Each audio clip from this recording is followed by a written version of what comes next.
What does it mean to live in the wake of 2016?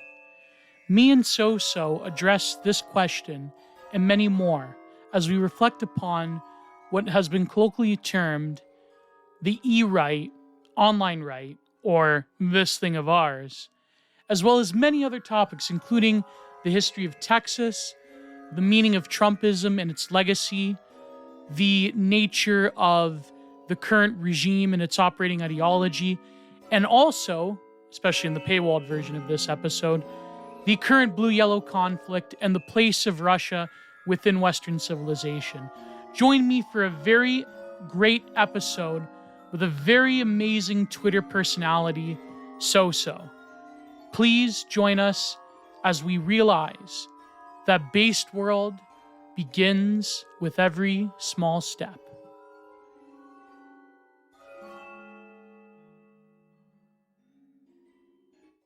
All right, beautiful. Yeah, things are getting crazy out there. Oh man. But how are you, my friend? How are you? This is I'm doing fantastic. How are you, buddy? great, great. This is quite an honor and a privilege to get you on this show. I wanted to I was thinking about different like a lot of different things I want to talk to you with about. I'm like, oh, I want to do the definitive so-so interview. So yeah, but yeah. So once again, my friend, thank you so much for coming on.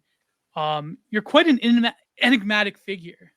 Yeah, you see, Uh, I get that a lot. I don't feel that I'm that way, but apparently I give off that air. So it is it a must be, it is a real pleasure to be here, though. My podcasting credits include BAP, Scott Greer, and Patrick Casey, and I don't know if you consider that an illustrious uh, list of credits, but certainly the few and far between. oh, very incredibly illustrious. I was recently on Patrick Casey's. Um, I was on his stream. We talked about modern art. It was amazing. I love Patrick Casey. Um, I did one thing with Scott Greer. I wish it was under better circumstances. Um, Yeah. See, I'm not familiar. You see, I'm totally out of loop.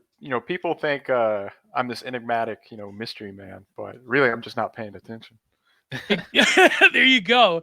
Yeah, ignorance can often be. You could kayfabe ignorance by being an enigma. I think that could probably be what it is. What's that old Um, saying? Better someone think you a fool than open your mouth and remove all doubt. yeah, yeah. No, but that's great. Yeah, I was recently on Restoring Order. That was amazing. I wish I was. I wish I met Scott Greer under better circumstances when I was on Follow the Rules. But actually, maybe we'll get into a little bit of I guess the discourse later on. But of course, Sure. for YouTube, I tend to paywall any discussion of Russia. But we'll get into that and a bunch of other things. But yeah, and actually you were on the emergency Bapcast with on Caribbean Rhythms during the whole blue yellow Yeah, I guess that conflict. Yeah. was. I don't know if it was the day of the invasion. It might have been a few days after, It but it was a was few it days was after. it was Yeah. in February. It was like right around the beginning of it, and I'd like to think most of my predictions played out like I said they would, but I haven't listened since, so maybe I was Well, wrong the entire time. I think I was re-listening to it a little bit. I think that um I think more or less you may have got it on point. Don't take my word for it. But Sure. before we get into that, I noticed that a lot of the podcasts that you've done, well, a few that you've done, uh, maybe you didn't give yourself like a proper introduction. So, how did you come about this thing of ours? I guess people they equate you with the what would you call it, the Baposphere? I guess that could be a word for it. Yeah, no, I'm definitely a pretty staunch Baptist, and that's really how I fell into this sphere years ago. I first started seeing posts from BAP, Minna, Hesperic was a big one too, Oh yeah, several other big accounts in 2014, 2015 on my just normie Twitter handle. And I followed them and, started kind of delving into their ideas. There are a lot of ideas that I believed personally, things that I reached on my own and then like through like standard posting channels, 4chan, that kind of thing. And was really interested by the content they were putting out. I mean, there was nowhere else on Earth that you could get like the kind of content. Loki too. I'd hate to leave him out of this because he's huge. But yeah, so I started following them, and then of course Trump happened. The infamous escalator ride down to announce his campaign, and that's when I made an anonymous account and I started getting in the mix. And since then, those are the people, specifically BAP, Loki, Minna, now known as Second City Bureaucrat. These are the characters that I really liked, followed, became the reply guy to, and eventually became genuine friends with. So as far as my posting history is concerned, that's the short and dirty of it. Yeah, we came about at the same time. I came about through the, I guess you could say, reactionary blog sphere that went onto Twitter at the same time around like 2014, 2015, publishing for a lot of places like under Adam Wallace and other people. But were you implying that Second City is actually Mena? I did not know this. Oh, no. I just, Second City, he's actually got a lot of alts. Many are unaware of this. They think he's this big account. Really, it's just himself replying to himself. I'm just kidding. I see. But, yeah, he's gone by many names in the past, and maybe I shouldn't say that. But, someone with a posting career as long as he has is going to come through, many pseudonyms. So, yeah, I mean, that's all I meant to imply with that, is that I've known the bureaucrat before he was ever the bureaucrat. Oh, wow. Amazing. So he really... Well, really, we know that most Twitter anons are probably the product of Carlsbad, but that's the recent man. It's always a good suspicion to keep because you never know. Yeah, it's quite. See, that's why I said that. The Mog the Chungus account, Long Knife Enjoyer, how that is sort of a Carlsbad. I've known him for quite a while, since like 2016. I feel like he did a great performance piece, and like a. Maybe he has an artistic inclination. I think that it was very much postmodern performance on the internet. So sort of like post-internet art, Well, he certainly had a quite impressive spiel when he did his BAP impression. His BAP impression is actually pretty good. So I think, he does all this research in regards to conceptual history and like the etymology of words and terms that have been used in different political circumstances. But I think his real calling is a voice actor, honestly. Oh yeah, definitely. Well, even like what ZHP said, he finally let his inner voice speak. So that's quite interesting. But I guess the first topic. I wanted to cover, I guess you could say, the direction and the picture of what I like to call the e-right, or the online right. And I know you got into this with Scott Greer, but I think I wanted to get some sentiments that you've been expressing, having come more from, I guess you would say, the trad side, more or less. But of course, like, a lot of like conditions in that term. Sure. Then eventually, like, I want to get into the current conflict, but also some other spicy things, like your take on anime and stuff like that. So we'll get into it. But just in general, I know that recently, or not recently, this was a month or two ago, you had this thread about principles and the nature of, which at this time was really, for those who don't know, it was really heating up between, I guess you would say, your, like, whatever colloquial term. I don't really think these terms are fair or accurate, but let's call them the Nietzschean or the Bappian vitalists versus like the quote unquote trads or the religious right. Or sure, I'm familiar with I'm innately familiar with that spat. Yeah. And you were coming off the heels of it.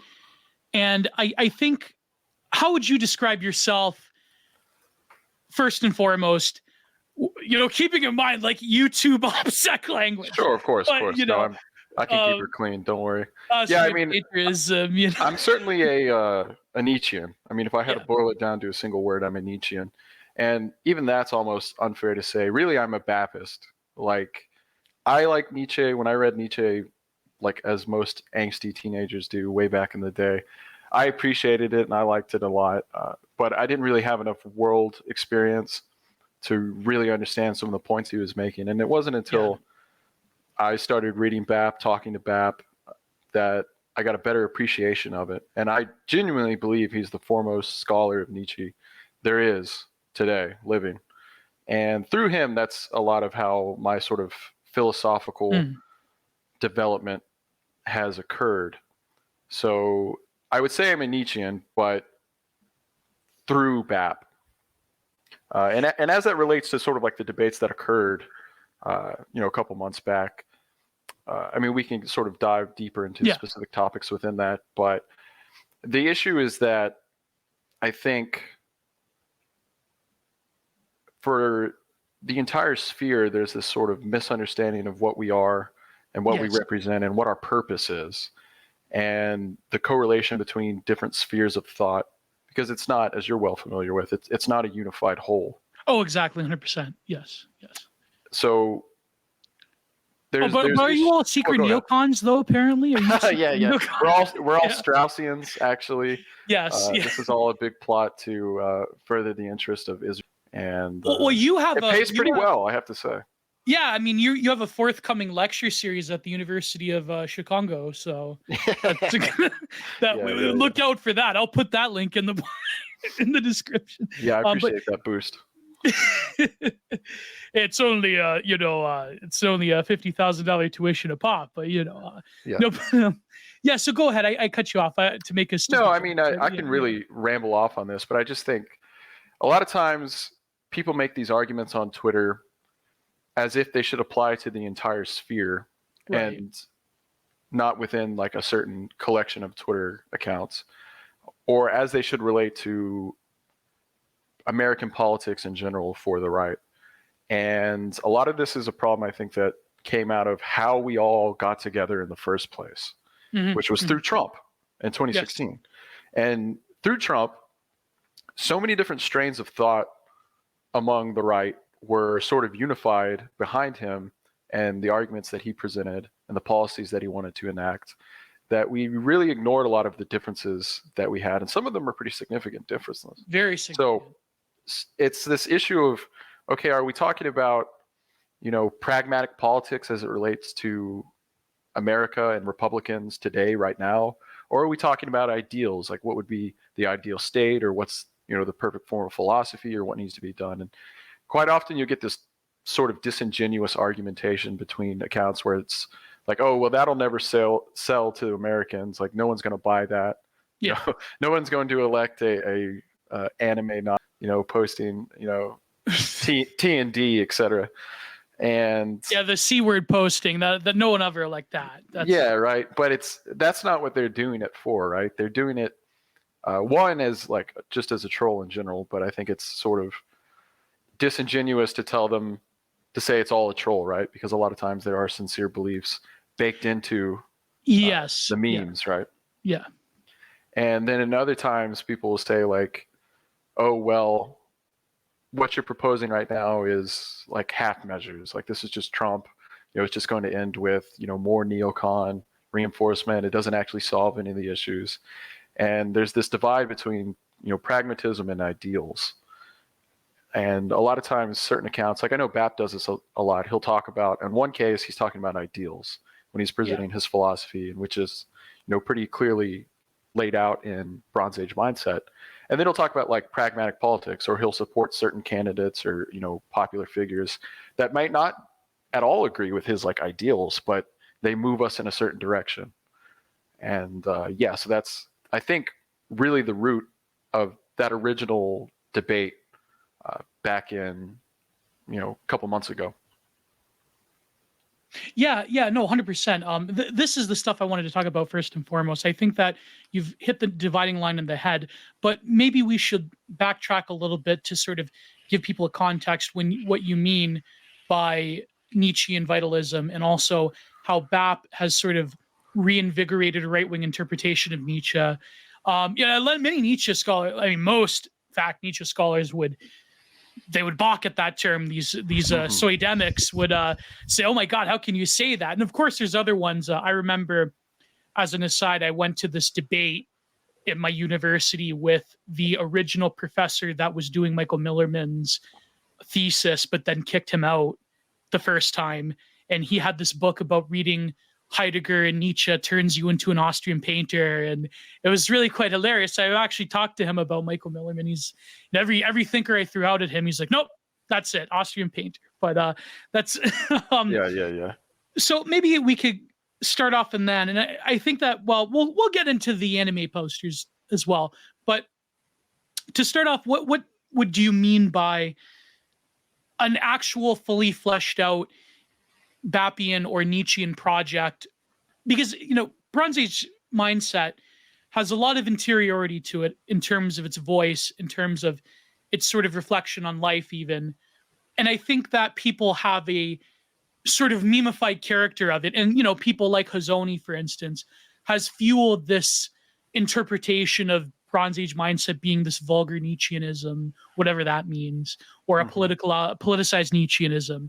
And I wonder, like, if you could cut through that, what would you say is the sort of, in a way, it's sort of like a conceit to ask you that what is the essence of something? Because I feel that, BAP is a sufficiently open-ended to where to say that there's an essence there, that's kind of the wrong picture. But for the argument's sake, like, what would be the essence of what you mean by the sort of reawakening of a sort of right-wing Nietzscheanism or a Bappian Nietzscheanism, if you will? Well, I should preface this too and say that I don't really consider myself in any way a philosopher or someone who dedicates a lot of thought to philosophy. I'm very pragmatic about it, and I see what I like and I take it and I use it. And whether or not, that's, the essence of truth or the meaning of being is not really an issue or a question that I typically ask myself. Right. And if I had to say like things that I can speak with confidence on, it would be war and the history of war, politics in the modern day for the right wing, and pragmatic ideals and how to achieve them. Anything else, I'm simply unqualified to really flesh out. I'm not afraid to discuss them, but I certainly don't think I should be looked at as someone that answers those questions the best they can be answered. But I'll certainly take a whack at it. And as far as it concerns BAP and like BAP's really philosophy and how it's manifested and his interpretations of Nietzsche, like what the essence of it is, to boil it down into a single word, it's vitalism, right? It's this idea of this masculine spirit that has dictated so much of Western history and has been idealized rather throughout Western history in myth and the actions of great men. Yes. And really his, I think, philosophy is sort of a question, is what is it about greatness, whether it be actual historical figures or mythological figures or some mixture of the two, what is it about their greatness that enabled them to do what they did? What is that fire that they were able to grab a hold on and become more than mere men? And in a sense, there's a quote I often think about, and I don't know if BAP quoted this from something else or if he coined it independently, and I don't even remember if it was a tweet or if it was in Bronze Age mindset, but it's, the secret desire of all men to become a god. That really stuck with me because that's sort of, in my opinion, right, the essence of this is how do we transcend beyond, the animal, the merely human, and become something greater than the sum of our parts. Right. And I think that it's sort of an affirmative project of becoming, and I definitely we'll get into politics, obviously. That's inevitable. It's inevitable. But I think that perhaps the dividing line would be that, and me and myself, as a Catholic, I think that when essence is bestowed upon us by our creator rather than the essence that one creates for oneself, that will always be the eternal dividing line between a sort of Nietzschean interpretation of existence and something that is either Christianity or either some other like faith-based orientation. So obviously I think that the war was inevitable. But well, I can speak on that actually too, because go ahead. I do think the war was inevitable, right? Because again, we are like a bunch of different thoughts and strains of thought that have sort of coalesced into a single sphere, almost by virtue of censorship. Like we were Mhm. all kind of ghettoized together. But again, we all have, very different philosophies and interpretations, and even just calling ourselves right wing. It's like, what is right wing? Like, what is the essence Yes. of being right wing? Even that's a debate. But as far as it relates to sort of the differences between essence created independently, internally, or essence, bestowed upon one from the creator, again, I think a lot of that is semantics. I mean, there is to Mm. a degree a significant uh, essential dividing line, but there's a lot of things that I think you can draw from a Christian, from a Catholic perspective, as like greatness, that you would say attribute it to, divine inspiration. That, 100%. that a Yeah. Nietzschean would say, this is just the essence of greatness, from his own genius or whatever it may be. But it's those qualities themselves that I think are the critical sort of unifying factors, like an appreciation of beauty or an appreciation of strength and courage and, all these other virtues. That's where I think if there's any ground to be met in the middle on, it's there. And what their origins are and how you cultivate that, of course, that's going to be a debate. But I do think that is the essence of where we're more aligned than we are opposed. See, that's a much more amelioratory answer than when people were like attacking you on Twitter. you know, um, Well, I I'll also say yeah, that. I mean, I was intentionally inflammatory with some of those tweets. yeah, Like I'm a of troll at course, heart, so like yeah, that's. yeah. I like to see people get mad, but I did have a point there. Like it wasn't just senseless trolling, but I did intentionally mean to be a little divisive.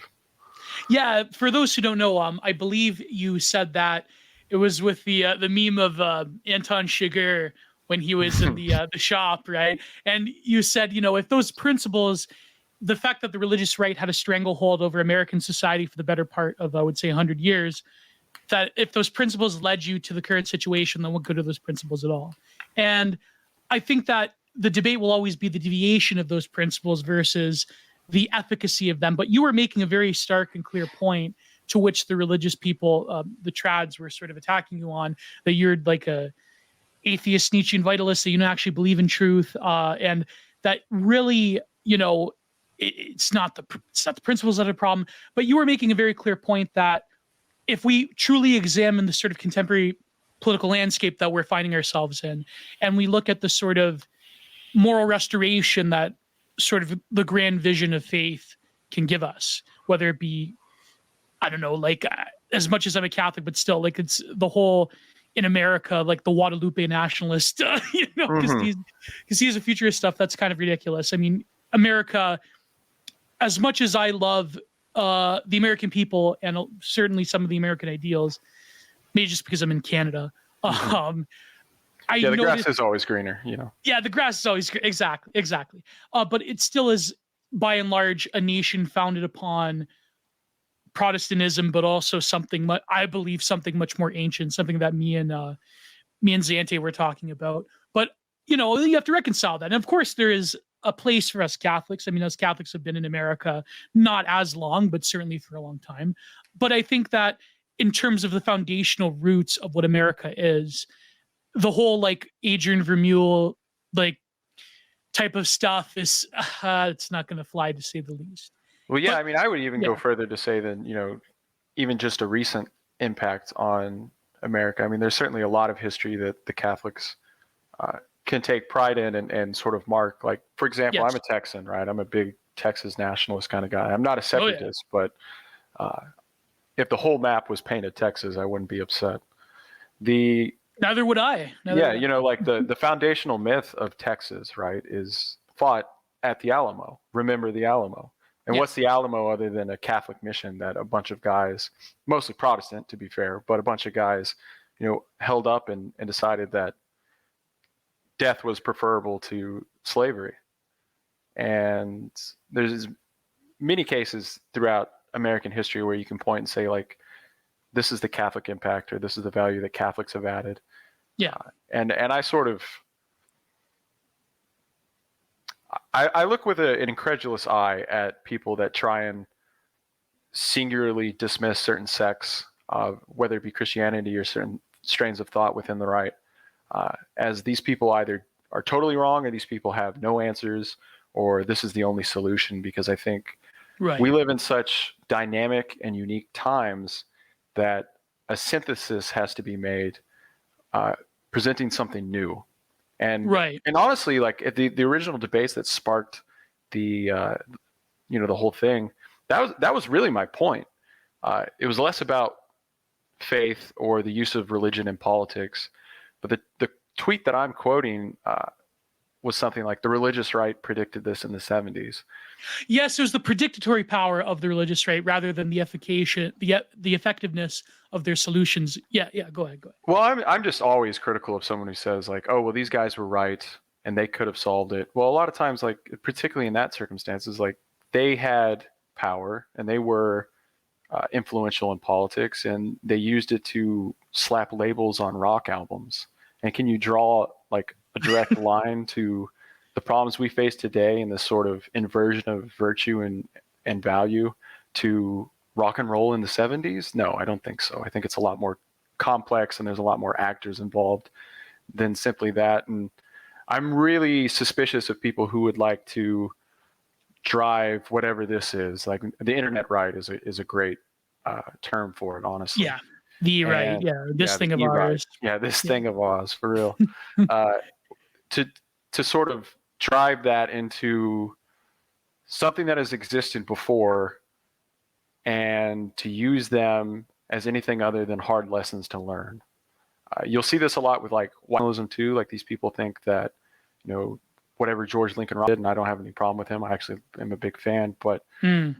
that his sort of political strategies of doing marches and wearing uniforms and all this, like if we only did that harder, we would win. And obviously that's not true. And I think the same can be applied to a lot of people, like people who think we need, pastors as politicians or that sort of thing. Yeah, we need to do essentially a mock-up of what a lot of African American revival churches do in America, which basically the church itself is a front for political activism. Yeah, And absolutely. yeah, well, I notice.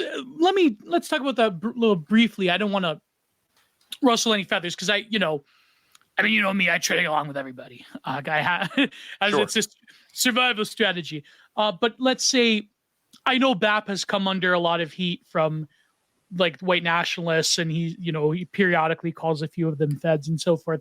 But what would be your problem with contemporary white nationalist politics, apart from the fact that the sort of hope of IRL activism for the time being is sort of untenable to say the least.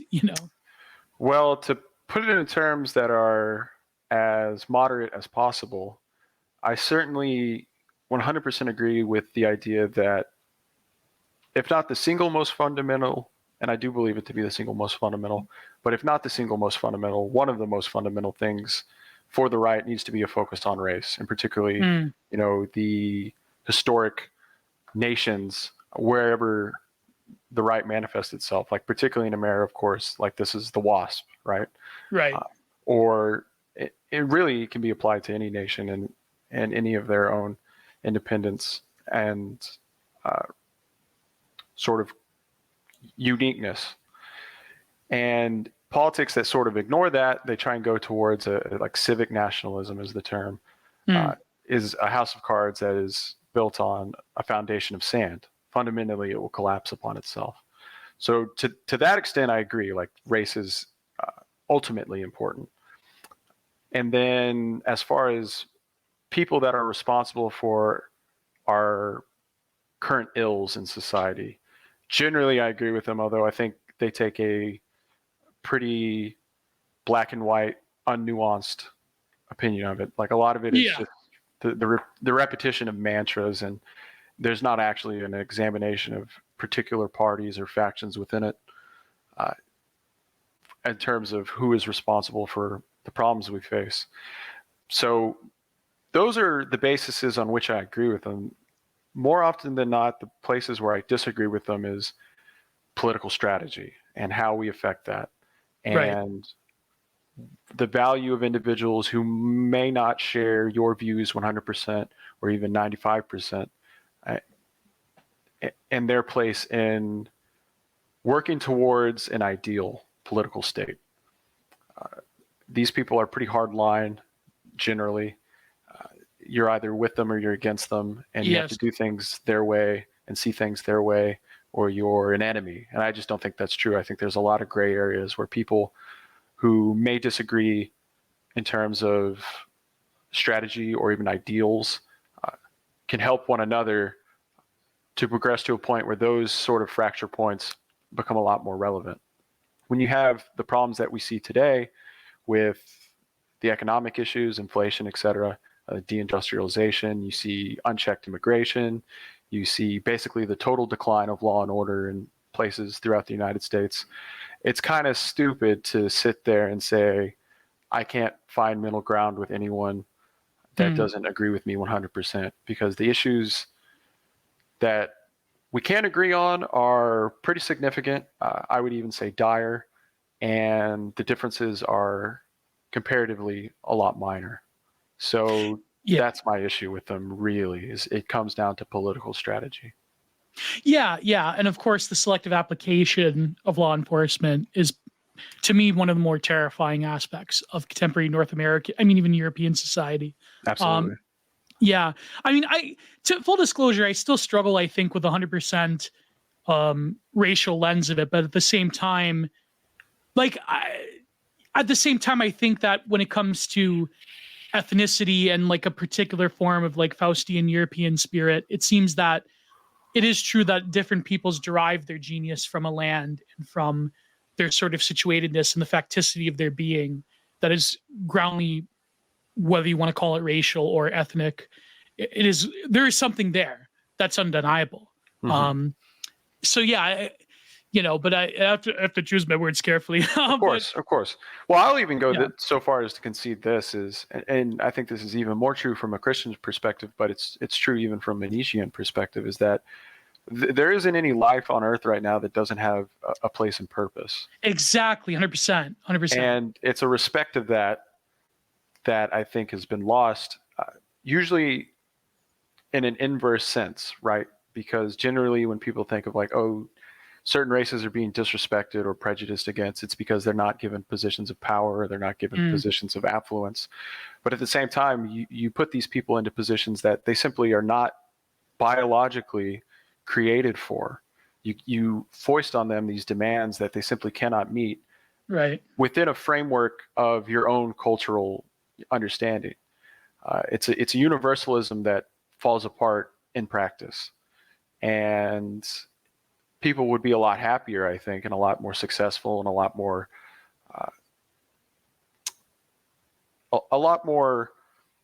in tune with who they are as a people if they understood that and if they were willing to embrace that, and people in positions of power weren't trying to mold them into something they're not. Yeah, yeah, no, 100%. I mean, I think that in some ways it's even more dehumanizing to expect that the sort of whatever like colloquial term you want to use, whether it be the gray goo or like, egalitarian global homogeneity. I mean, that's even more of like a greater disrespect to the uniqueness of the human subject to say that, well, we're intermovable cogs in a grand system and, one person's as good as another in terms of specific institutions that have been built up over the bricolage of largely Western European history, with some influences from the Asian and the Arab worlds. But, Mm-hmm. That being said, I mean, that's even more of like a grand utopian sort of nonsense. But then why do you think it's sort of like the immediate gut impulse of the sort of people that by and large service the current regime, like where Sure. it's like as soon as you admit that inegalitarian notion that all of a sudden it's going to lead to the Austrian painter and it's all over. Like it seems there's this unique schizophrenia around the issue there, but Well, I think a large part of it is, well, actually, I think there's two parts of it. One, I think these people are severely propagandized. I mean, genuinely brainwashed. Like, these are yeah, people that have swallowed it hook, line, and sinker. And they believe it, genuinely believe like that assertion of true egalitarianism to their core. It is their fundamental belief. And secondly, I think sort of subconsciously, they think it's almost imposter syndrome. Like, they know they don't really belong where they are in terms of positions of influence. They know they're really not that intelligent, and they know that they're sort of only where they are because of the system that exists and these sort of rules that have been in place to allow them positions of affluence and influence. That if it's gone, or if it's truly meritocratic, they would be tossed to the side because fundamentally they are useless people. So I think it's both of those. It's a genuine belief, and it's a real fear. So that's why Matty Iglesias needs 1 million more people in the country. Yeah, exactly. There was this thread today that actually Patrick Casey linked to on his Telegram, is where it's about the lives of the rich and famous journalists, and Matty Iglesias. I caught that for a second. I hadn't read it, but I did see it. It was very good, informative. Apparently, Taylor Lorenz has her uncle scrub all of her internet history. It's amazing. But I think that, yeah, but then the counter argument, I think, and we saw this today recently at the time of recording, the Maguman fiasco with the Peter Thiel woman, where he talked about this plus side. Listen, I kind of like him a bit. I like him with meat on the bone, but I understand the argument, though. And someone said, "Why don't you post physique?" And apparently, Maguman is like this ripped, shredded Chad. Yeah, he's got. I mirrored his physique. He looks good. Oh, yeah, of course. And posted it with his fumo. That's amazing. But then, of course, they changed the parameters of the discourse, where it's like, oh, well, actually, I'm gonna say that that's pathetic that you're a lift. You have this physique, and that you're posting with a fumo, and that you're an anime incel.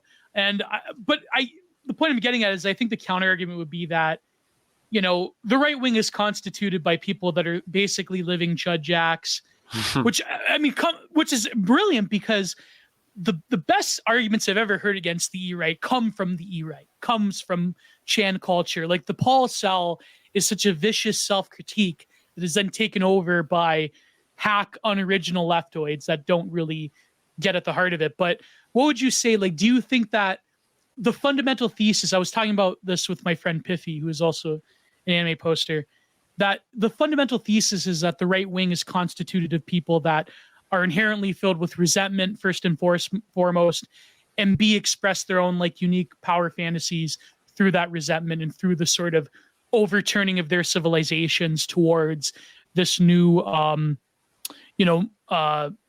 rainbow coalition, if you will. So, sure.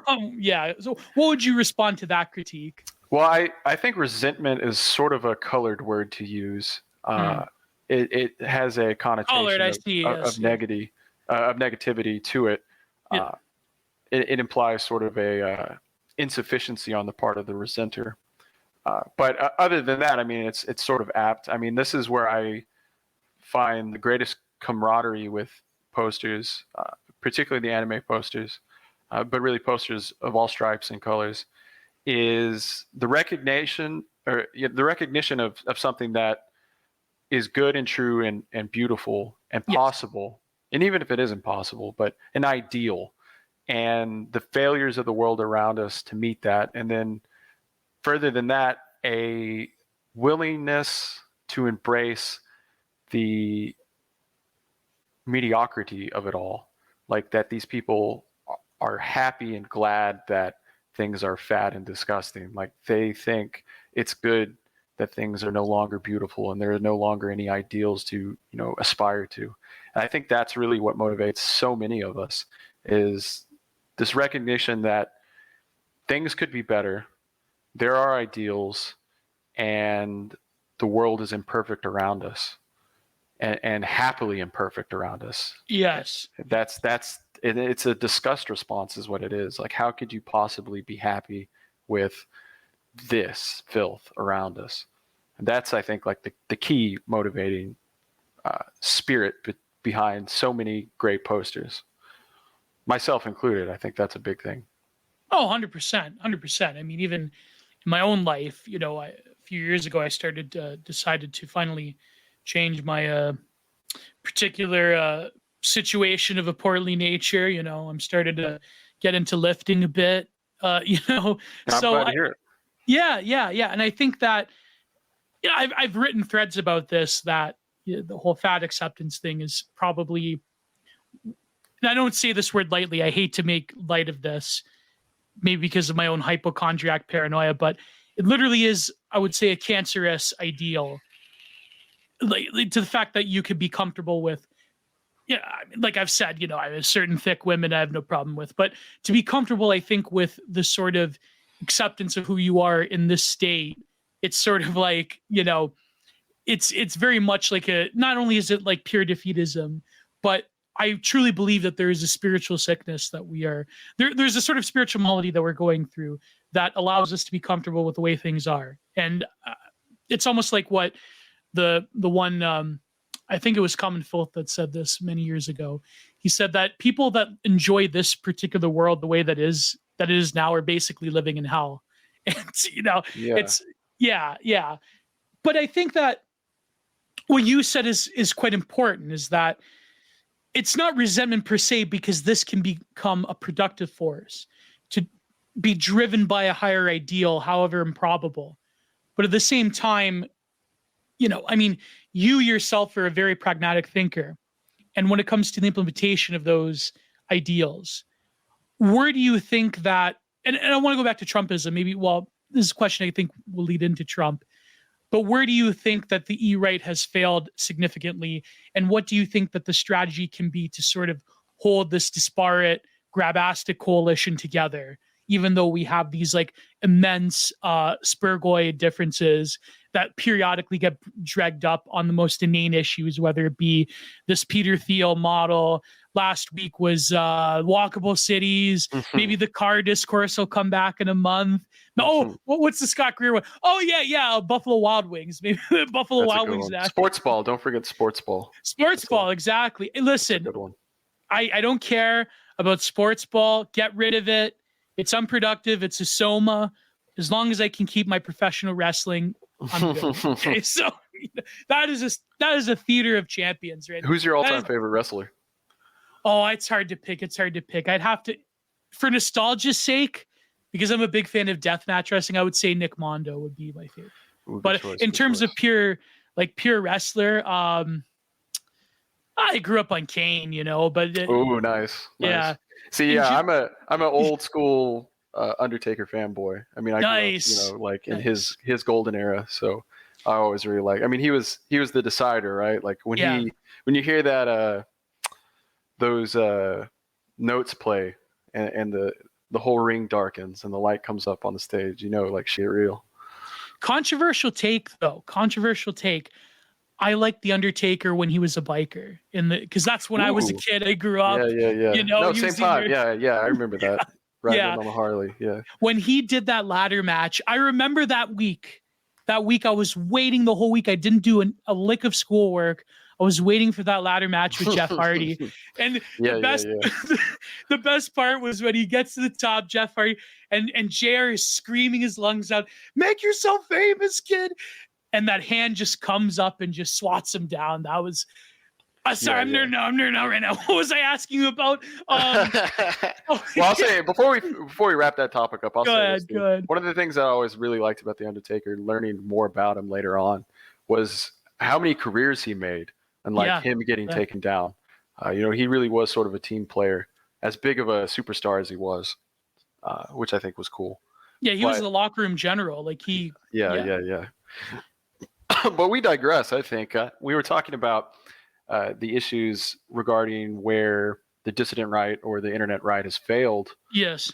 And I think I would even push back on that assumption that it's failed, because if you look at mainstream right-wing politics today, you see our rhetoric everywhere, 2 or 3 years down the line. Like even the stuff that I sort of disagree with in terms of its effectiveness is extremely popular in things that emerged out of the internet right a couple of years back, particularly like the demon discourse, right? And the influence of Satanism and occultism and these sort of and the fact that the moral panic was real. Yeah. Like these hidden forces at work, and this idea of totally inverting the structure of values Yes.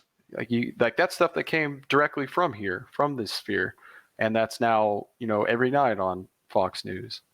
Raw Egg Nationalist, who I'm a pretty good friend with, he has a special coming out on Tucker's Fox Nation show called "The End of Men," which is about like the decline in testosterone in men, the poisons from chemicals and microplastics, the emasculating effects that those have had, things like soy, et cetera, like all this like dietary chemical stuff that had been, a mainstay of internet right politics for as long as I'd been a part of it, is now on Fox Nation. So I would say that we're actually, and this is something me and Patrick Casey have talked at length about, is this is actually, we are actually pretty effective just a few years down the line. And a lot of the issues, these sort of micro disputes that come up over and over again, whatever the topic may be, is really just a factor of boredom. Like there's sort of a gulf in entertainment value right now as far as like monitoring politics today. And basically people just have short attention spans. They're bored and they want to tweet and get in a fight. It's not really ever built on something genuinely substantive, even if the issues themselves are worth discussing. Yeah. But it's really not that serious of a thing generally. Sometimes there's some pretty serious divides, but more often than not, it's just noise in the background. If you look at it from a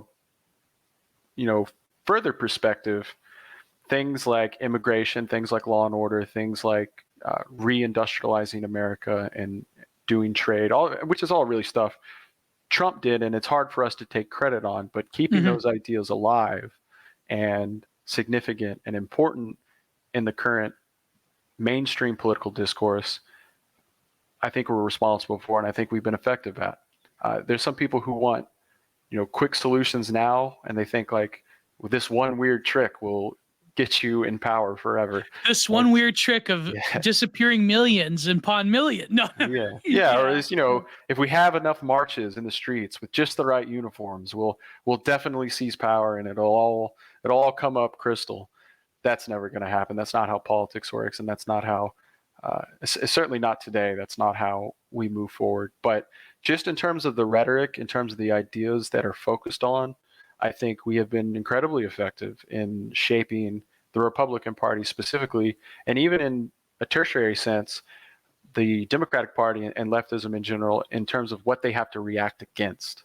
So, yeah, I would say actually that we have been pretty effective, just not in the ways that anyone would sort of like. Yeah. Meaning that we have substantial political power to the point where we can dictate the course of even just something as North America in general, let alone Europe. I mean, Europe is a mess right now, which we'll get into. But yeah, I shouldn't characterize it as a failure. I agree. I mean, Ryan Nationalist is a good friend of mine, and he had an amazing episode of Content Minded. A more philosophically driven episode than what he's usually, interviewed for. And I was really proud of that. You should be. He is actually a really well-read, erudite thinker. Yes. Funny enough, and of course he gets, because his shtick is raw eggs and stuff. He gets a lot of popularity. I know from Fox News and also InfoWars about just slonk those raw eggs, boy.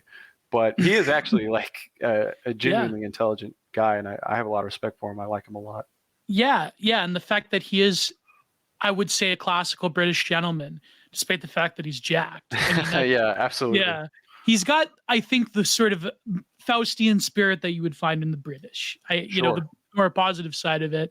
And the fact that I was shouted out on Fox News recently, that's on Tucker. That's amazing. And we really do have significant influence, and people just, they either want to ignore it or they want to pretend it's not good enough. And I think part of that too is like the problem with Trump, being that Trump was such a maverick. He was such an unexpected force in American politics that accelerated things so significantly in our favor that people sort of expect that same degree of acceleration, which was really only possible because of a unique circumstances of man, moment, and machine being the internet. And Yes. if any of those things had been different, things wouldn't have turned out the way they were. If Trump had never entered the scene politically, we would be decades behind where we are now. But because people were so enthralled with the magic of 2016, they sort of Yes. want that same degree of acceleration to continue. And that's just simply unfeasible and not realistic. Well, I wanted to ask you about Trump, but I think that you hit the nail on the head in the terms of the ergogores of Trump being unleashed through this particular technological apparatus that we find ourselves in. Like my thesis, I'm writing an article about this, is that the E-right is much older than we think. You could even date the E-right back to the early 90s with Newt Gingrich pushing on the internet, Sure. believe it or not, but I think that in terms of the internet going from this original ideal of, what would you call it, Silicon Valley, California ideology, that it was this, what did Terrence McKenna call it? Literal cyberdelic entity, that it would expand minds.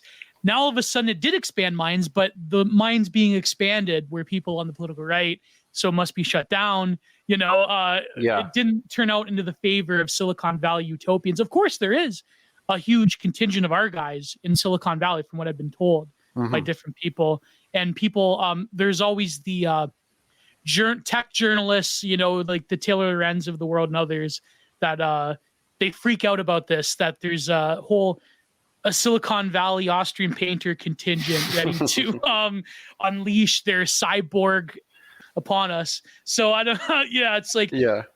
But you would say that the sort of I shouldn't use that word. Sure.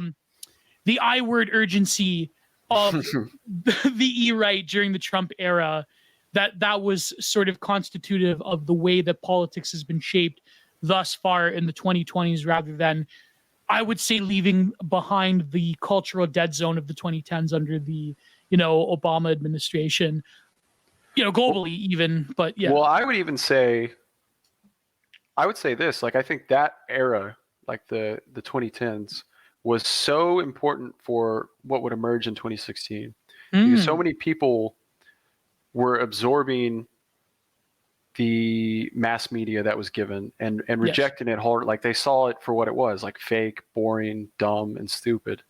And they were sick of it. They were really, really sick of it. And Hesperic, on his private account, had a tweet years back that really stuck with me in regards to the old heads, right? Like BAP and many others. Yes. And how important they were in creating a space to have discussion and to just simply say, actually, The Tonight Show sucks and I don't even watch it. Like, all the stuff that became sort of commonplace water cooler talk, the things you were supposed to like and watch and be entertained by and believe. There were so many people who didn't agree with it, but because of the hegemony of this media apparatus that existed, they had no outlet whatsoever to voice their grievances. So they just internalized it, kept it inside, and kept it bottled up. And then 2016 happens. And Trump is saying these outlandish things, which so many people agreed with, myself included, and many family members, and half the country, if not more. And at the same time, coincidentally or divinely inspired or whatever it may be, you had these accounts that were creating the space on Twitter to disagree with popular culture or mass media culture, whatever you would like to describe it as. And that really gave an immense sense of freedom and honesty to people who were denied it for so long under that era of, Obama and 2010s culture. And so you have to sort of appreciate that culture, not for what it is specifically, because it's garbage, it's objectively garbage, but for what the resentment it created within people forced to endure it. Yes, 100%. It's almost like what Michael Jones said once, that when it comes to the development of the divine logos, and it's funny, him being Catholic, being very sympathetic to Hegelianism, where he said that the sort of overturning of logos comes about through the antecedent, where he said, I believe he said this with on the podcast run by a great friend of ours, the Thinker of Ironies, back before, he he said that Michael Jones said that the drag time story hour that actually is placed in front of us by God to give us a sort of test of faith and motivation. So maybe perhaps the sort of total abysmal nature of the 2010s led to this sort of grand awakening in the sort of Trump era. There's this tweet that I always go back to. I mention it almost every show, that comes from your good friend Minoquion4, where you said that forever nowadays, forever onwards, we will always hear for whispers and reverberations of 2016. It is our boom and it is our curse, in a sense. So true. So true. So true. And what a guy, right? Minna really is a remarkable thinker. One of the greatest posters who have ever lived, in my opinion. And I desperately wish he's come back. He would come back. Maybe he is back. We just don't even know it. Mm-hmm. Maybe he was Carlsbad all along. Maybe, or John Winthrop. Maybe he's John Winthrop. Yeah. But I think that in terms of the energy, in terms of, I think, the way that we found a collective identity, or rather a collection of purpose and meaning through that moment, and the fact that we could visibly feel it, we can sort of feel history turning, not to get too romantic of it. No, I think you're not being romantic enough. I mean, it really was epoch shifting. It was so significant. It is the turn of what I believe the 21st century will be. Like, this is when it starts. And we got to witness it. We got to be a part of it. And I think that's something I'm deeply grateful for.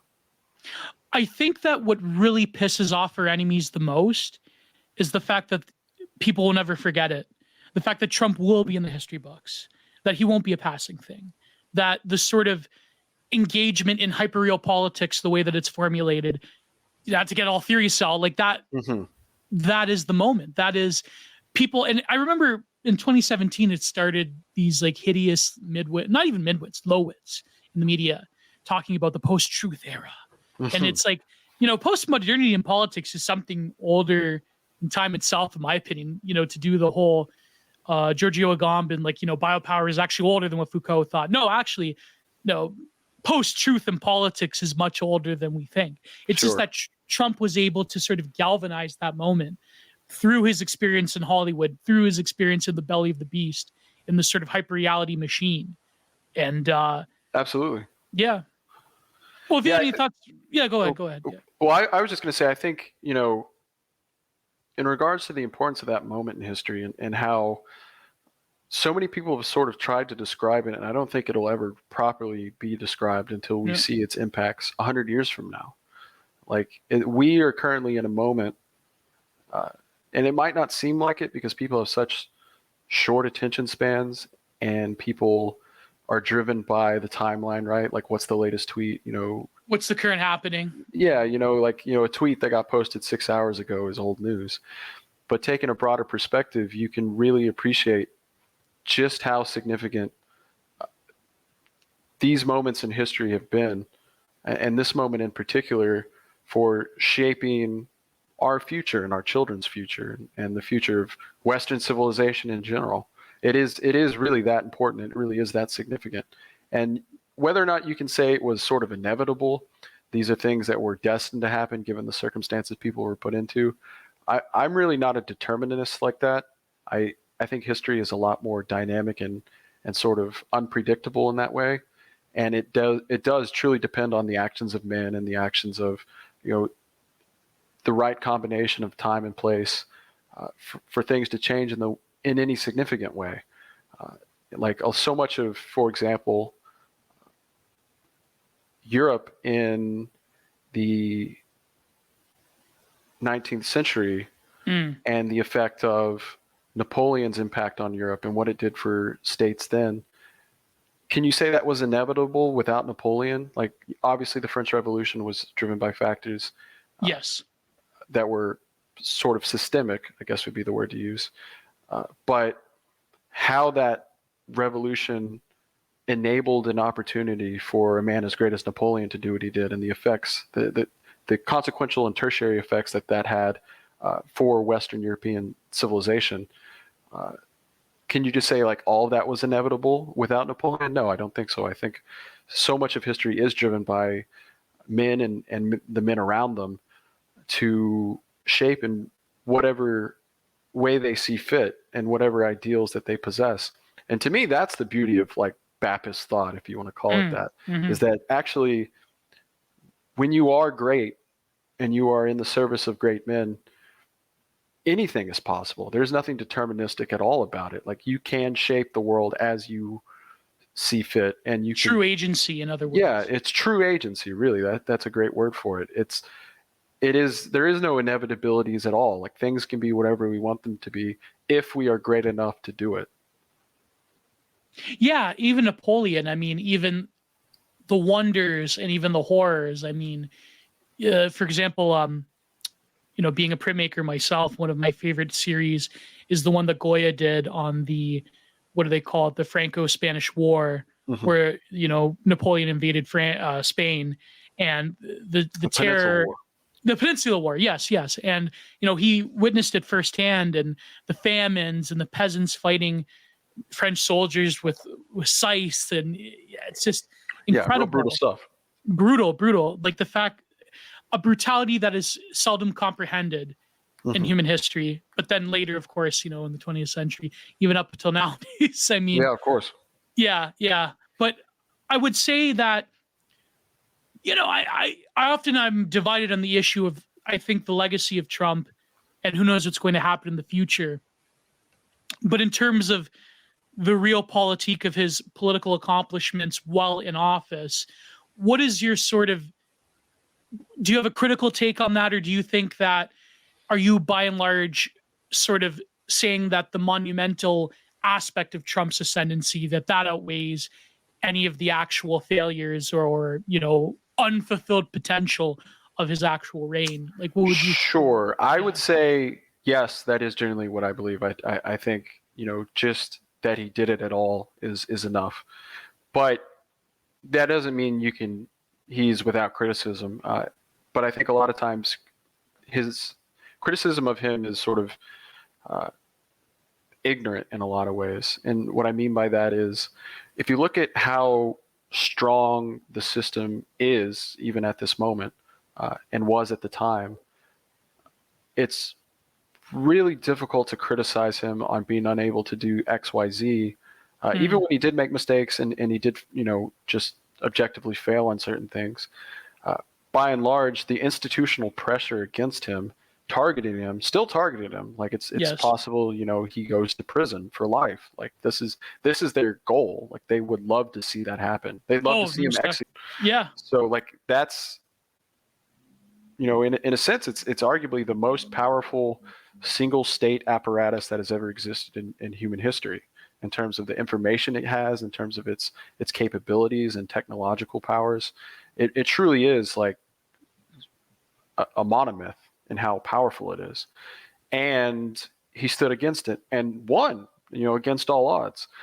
So when it comes to like, okay, now he's won, now he's president, let's see him fix everything immediately, I think that's a foolish and sort of ignorant belief to have. And even when he, misstepped and appointed the wrong guy, like there was so much institutional pressure against him, and he sort of came out of nowhere. It wasn't a buildup of a movement. When you look at like movements, for example, that involved artists from where you had this whole party apparatus full of individuals with certain skill sets and certain specialties that could be appointed to this and that position, and you even had institutions within the party itself that was able to sort of become the state, thanks to electoral politics. That didn't exist for Trump. Like he basically had to make it from scratch on his own, and there was a bunch of factions that weren't aligned with Trump but did sort of agree with him, that would help him here but wouldn't help him there, and then would roadblock him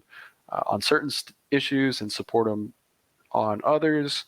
So the lack of that, I think, is like the real failure. Like the fact that there wasn't a more cohesive Republican Party that had certain ideals baked into it that it was willing to work towards. I think that's the real failure, and that's not really Trump's fault. And it's disingenuous to lay all the criticism on his feet for that. Well, exactly, and there simply wasn't enough good people, in my opinion. Absolutely. I think that there are some of our guys nowadays that are probably getting into those positions of power or who are hoped to be. But in terms of a functionary class, there simply wasn't enough good people. I mean, there were a few people. I know that Steve Bannon was directing certain people, but they were either being stonewalled or like the Republican Party for many, many years has just been terrible. I mean, as a Canadian, even I can observe from the outside. I mean, not as bad as our Conservative Party here. Hopefully that's going to change under Palavra. I mean, who knows? That's kind of too hopeful, but it's, I mean, I didn't know that about. I would have never considered myself a Republican if it were not for Trump. And not because I'm not right wing. I'm extremely right wing, but just because the party was that bad. But now I'm just a normal Trump voting Republican. Yeah, there you go. There wasn't enough good people. There wasn't, I think, the apparatus. And I think that there's a lot of dead weight in the Republican Party. But at the same time, it really came right. So who has a better chance of putting people that can work with our interests in November rather than 20 years from now? And the guy had to like begrudgingly admit, oh, well, I guess the Republican Party. So it's like,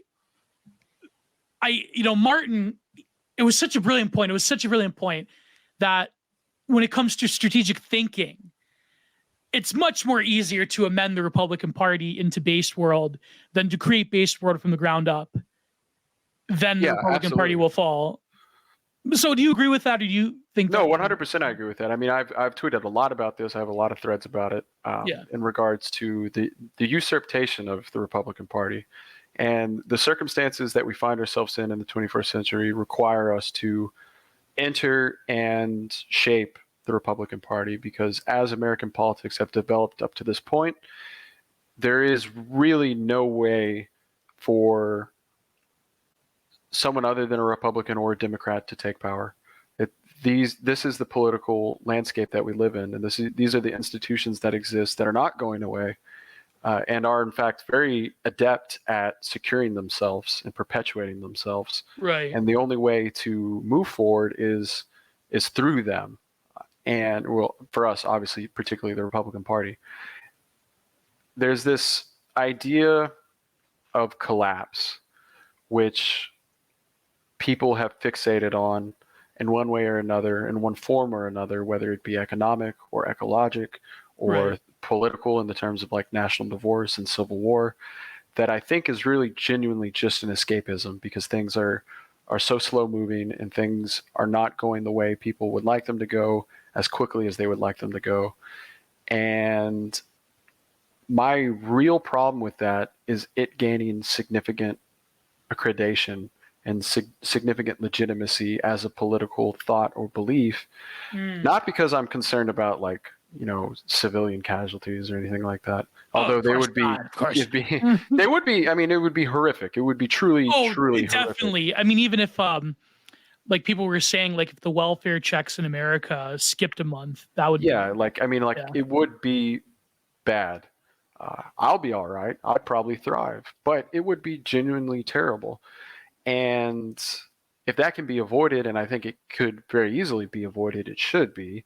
And also, I don't think the system is as fragile as people would like to believe. This is a point Scott Greer has made quite a lot of enemies stating, but I agree with him on it. It's the system is pretty anti-fragile, and ideologically,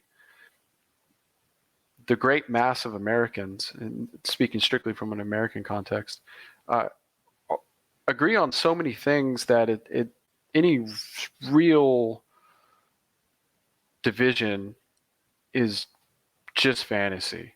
Now, there's political divisions, there's things that can be exploited for elections and that sort of thing, but when it comes to each other in the streets, it's really not nearly that bad.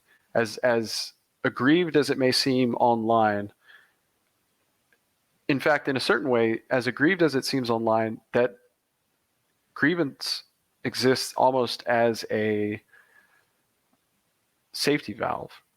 It's a way for people to let off the steam from their dissatisfaction with the world and say these extremist things, like, we need to split the country apart and Einstein's grouping now, that kind of thing.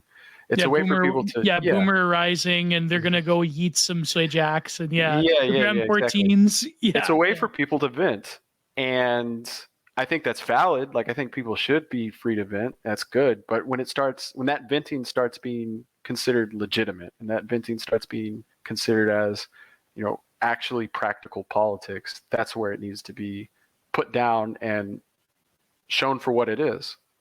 So when these debates keep coming up, and they keep coming up, that's really the point that I like to drive home the most is no, like, that's just fantasy. And if you really want things to be different, you have to be pragmatic. And that's something I'll reinforce time and time again, pragmatism. And even if you truly believe that a collapse is coming and that a civil war is inevitable or whatever it may be, the steps necessary to give you the greatest chance of success in those circumstances are the exact same ones that I'm advocating. Like, you need political cover to do these things. Mystery Grove talks a lot about this, and like Anti and other actors given political cover through the media and through the Democratic Party to do violence in the streets that doesn't exist for the Republicans or right wingers in general. And if things got worse, that violence escalates, those are the people that have the advantage, the people that have this institutional backing behind them to cover for them and to, maybe even give them arms or, more significant material benefits than just political coverage. That doesn't exist for the right. And there's this fantasy that, oh, well, we're all actually badass veterans and we know how to shoot a gun and we have all these guns. But that's irrelevant. Like, a criminal with no experience with firearms can just as easily as anyone else. And if those are the people that are given free reign to enact violence, and you are, under the boot of anarcho-tyranny where you can't even defend yourself legally, like Kyle, then you are at the disadvantage and you are going to lose. So if you want or you believe that sort of political destabilization is inevitable, you got to be political anyway, in the pragmatic sense. You almost would have to create, and hope maybe Florida can be like a model of this. You almost have to create like Basedworld amnesty states, but for right wingers in a way where you could probably, it would be the reverse actually. Like we would have legal protection and the federal government would be disinclined to mess with us. Like kind of the way that, I mean, I hate the term so much because it's such a crock, but what do they call it? Sanctuary cities in America, where like, illegals can go wherever they want. It's right. Yeah. Those sanctuary cities. Like that's, I mean, it's such a misnomer, but I think that you are right in the systemic thinking, but I would push back and say that it would be a huge black belt to admit that the sort of global liberal regime is, I would say, yes, it's here for the foreseeable future, but to say that it's sort of like this ironclad thing that will be here for the next 1,000 years is sort of no. I want to clarify that. I absolutely do not believe that, and I'll tell you why. Right.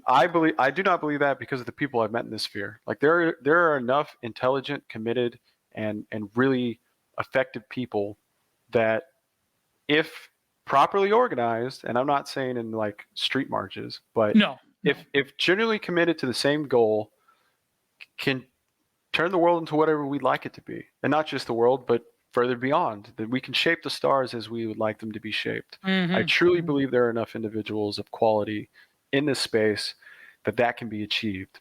But it would require really careful, well thought out, pragmatic thinking and strategy to achieve. You can't just hope it's going to happen inevitably like manna from the sky.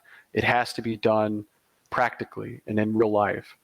And that's sort of the difference between me and people who would say, just wait for this to fall apart and then we'll wait for ecological catastrophe or wait for a based Austrian painter to come about again. Yeah, we are the catastrophe for that system. And it's just making sure that we build the momentum and we build the infrastructure necessary to be the force that changes the world to what we would want it to be. And this takes a very long process. I mean, this takes, in some ways, I mean, the fact that you're putting out things, I mean, even just like recently with judging the Passage Prize, that could be, I mean, I know, okay, I want to get your opinion on the so-called art right thing, the dime square people, but I think that genuinely changing the cultural landscape, that takes time. Like I've said this to people, as an artist myself, like you can't just talk about it. You can't just say we need our base propagandists. That's not how art and culture operates. That's not how it works. This is literally the process of history in terms of the development of the work of art or the work of culture, and that you can't just say that there's this gap that needs to be filled. I mean, such instrumental language, but Sure. I think that when it comes down to it, I know BAP has had some nuanced takes on this, like the whole art right thing. What would your opinion be? I think okay, I guess this is a very double question. Well, there's two parts to your question, right? Yeah, There's go the ahead. sort of clique that has emerged that has seized the mantle of art right, like Times Square, like those individuals, and the sort of conferences they keep holding. And then there's art and shaping art and its effect on culture writ large. Yes. There's two different things to discuss there. The first of which, in regards to like Times Square, I really just think these people are bored and LARPing, honestly. Like I think like that's all I really see of it. And I haven't delved too deep in it. I don't even really know all the personalities involved with it besides like Yarvin. And to me, that's just what it seems like. It's, his friends, people that are within his social circle going out and having a party. And anything that tries to describe it as something more than that is giving it way too much credit.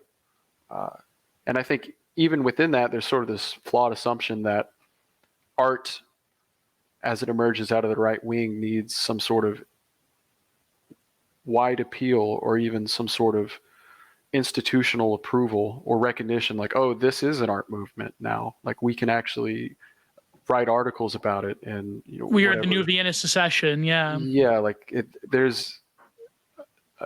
To me, I mean, that's the impression I get. Again, I haven't delved too deep in it, but that's what it seems like these people are seeking. They want someone to write articles about how they're so bohemian, and I'm just not impressed by it. But in regards to art as it shapes the right and it shapes culture in general, I think it's already happening, and it can only happen organically. Like just talking about it and discussing it is fun. It makes for good content, but really it's some autist somewhere who has a vision and an idea, and he writes it and people like it. Like for me specifically, something that was significantly important to me and impactful for me in terms of my political development was a lot of the stuff put out by, I don't know if you're familiar with the group, like the Oakists, the Okers.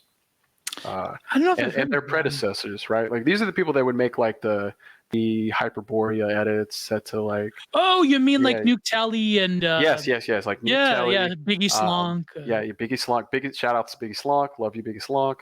Yeah. Those guys, like they're not doing it for any sort of approval or doing it for any sort of even any sort of like a political intention. They're doing it because they have these ideas and they'd like to see them made real. And it's the best art I've seen come out of the right personally. And it's honestly shaped my political opinions. Like I see, I see the glory of lost Hyperborea, and it really stirs something inside. Yeah. Well, I had a very long interview with Nuke Tally that unfortunately I had to paywall all of it because of certain war that he's in with a certain personality. Of course. One day I'll release a public version of it when things cool down. One day. No, I really like Nuke Tally. The edit he put out, Rillin House. Yeah. So good. Oh my God. That amazing. Then they got more abstract. I remember going through the lineage of it, how my thesis is that a lot of that originated with the video art of Nobody TM, who was quite popular in the channel. Yes, that's how actually I got my start, because Nobody TM featured my essay about him on the website. So interesting. Yeah. I need to write more. I mean, that was a lot of like what shaped my political thought. I mean, really more than any essay or thinker I read or like personal beliefs is like seeing, those old school 4chan like hashtag Fashwave edits, like it wasn't even called Fashwave at the time, but no, it wasn't. It was the predecessor to that, right? Like that really did, stir something inside me. And I think it stirred something inside a lot of people. And particularly as far as art's concerned, obviously you can see its influences on a lot of, these new artists that have come out. And I think that's so important. Right, exactly. Even if I would say the original Fash wave has been surpassed, or rather Oh, became absolutely. It memeified. looks cringe now, but at the Yeah, time it was like, holy. it was truly innovative. I mean, even though nowadays, like, I mean, the fact that it could become parodied by our enemies, like they would put the like the poorly drawn statue, and they would say, Galactic Imperium because I don't have a girlfriend. Hey, Like, I mean, even though they're joking, yes, yes, Galactic Imperium. I don't have a girlfriend. That's what must be done. exactly. I have no GF, therefore society must collapse. Millions upon millions must, unironically. They laugh, but that sort of male angst is the shaper of everything that's ever happened in history. It's true. No, it's true. It's true what I know he doesn't like me now, but he blocked me again. But it's true what Logo said, Mm-hmm. that incels have been the driving force of a lot of historic events. I truly believe this, by the way. Who's it? I think it might have been Mike Crumps who said it. It may be Mike Crumps, yeah, or Logo with the the thing. The incel is the truly revolutionary class. Yeah, it's the true revolutionary subject. Yes. Yeah. Yes. Yeah. I think that was Crumps. It might have been Logo. I can't remember. But in any case, that's true. It's a great point to make. And no, unironically though, when you think of that raw male energy that is uninhibited by the warmth of the feminine, then it's like, many things are possible: beautiful things, wondrous things, terrible things. Oh, absolutely terrible things for sure. But I don't think you can get one without the other, really. I mean, I think change Oh, is a 100%. very painful process. And that's what leads me, and I think, to go back to the political rate before we get into the Russia discussion. Mm-hmm. I know BAP. My opinion is that the BAP the man is different than BAP the Twitter account, in terms of a lot of people that BAP has talked with who are religious. He has a very deep love and respect for certain forms of Christianity.